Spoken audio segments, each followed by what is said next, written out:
Welcome back to Fired Up Garage. We're going to take off some Jeep fender flares today. This is the original one that we're taking off. It's got some damage on it.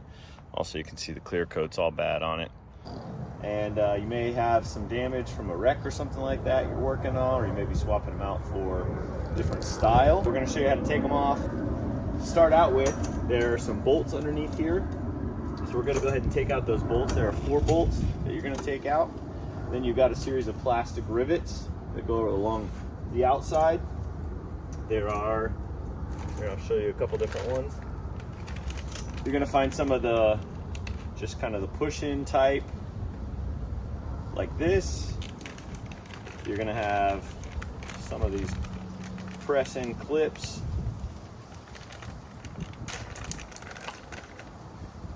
Like this. And you're going to get some of these plastic rivets like this. The plastic rivets go along the outer edge.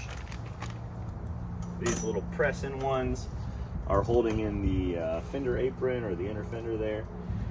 Underneath all this, there's a plastic support, and so we're going to go ahead and take that out as well. And then these press-in ones actually go from the flare into the body. So we'll show you how to do this today. It's pretty easy. It takes about maybe 20-30 minutes per side.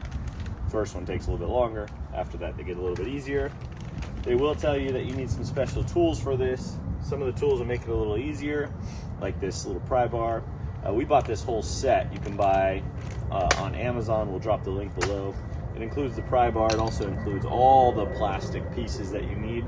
And you're probably not going to be able to reuse many of them. You drill the rivets out, and you're going to break a lot of the other plastic pieces on the way out. So better to just go ahead and buy the set ahead of time and get that taken care of. So we're going to go ahead and take the bolts out. There's I think 5 bolts total that we're going to go ahead and pull out. Once we pull the bolts out, then we start taking out some of the plastic clips and start getting this removed.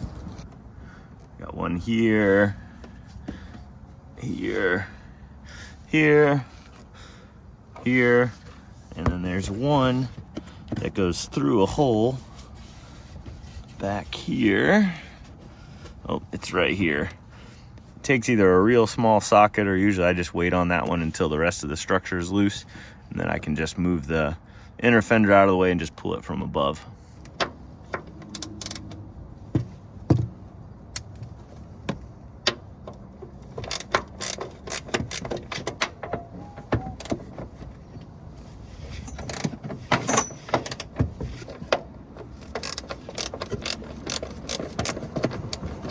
And while I'm at it, I'm going to go ahead and take out the plastic rivets. So I just take a drill bit, like a 3/8 or something like that. I run it right through the middle. Just keep it centered.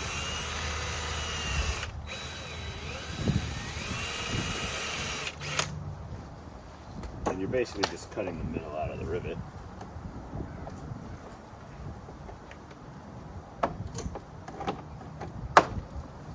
You can pop the head off.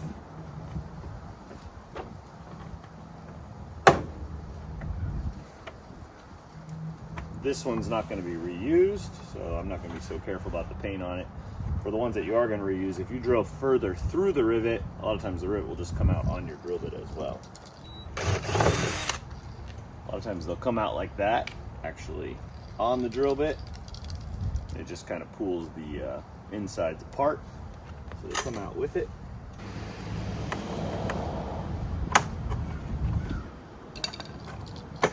So once you get all those rivets out, it'll be loose from sort of this outside section, but there is this big plastic metal piece on. So this is from the other side of the Jeep, but basically what you're doing there is you're separating it, pulling the rivets out, and loosening it up from this inner structure here. And so that's what we're doing now. And under here, we've also got a couple of these little push pins that keep everything tight. You can leave some of these in, but they kind of annoy me, so I just take them out because they come in the kit anyways. So just remove them. That releases the fender apron or inner fender there, and just makes it easier to get this stuff to where you want it.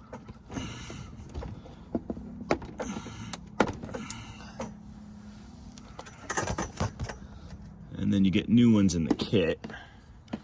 And so at that point you can just press them back in again.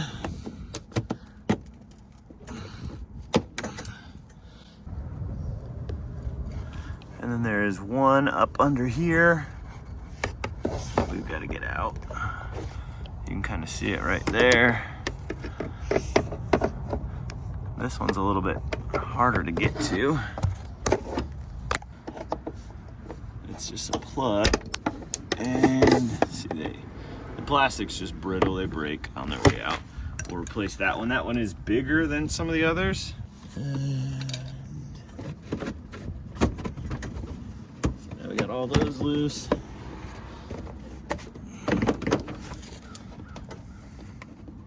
So we got all those loose. The only thing left is there's one bolt right here. It does take a pretty thin tin socket. So I'm just gonna get it off in a minute.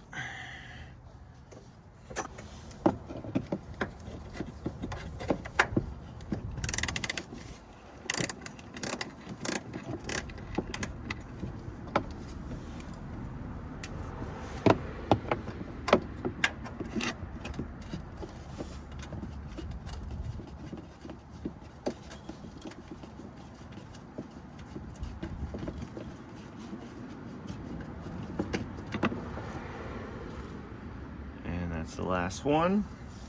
So we took out 5 bolts total.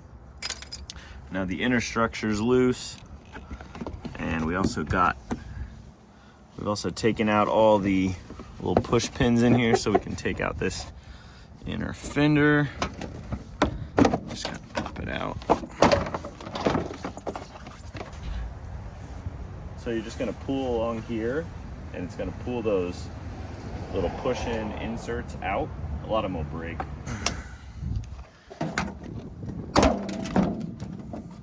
You'll just hear that old plastic. Just gonna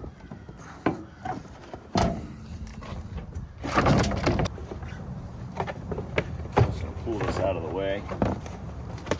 It's a little easier to get to the other ones. And there's our inner structure.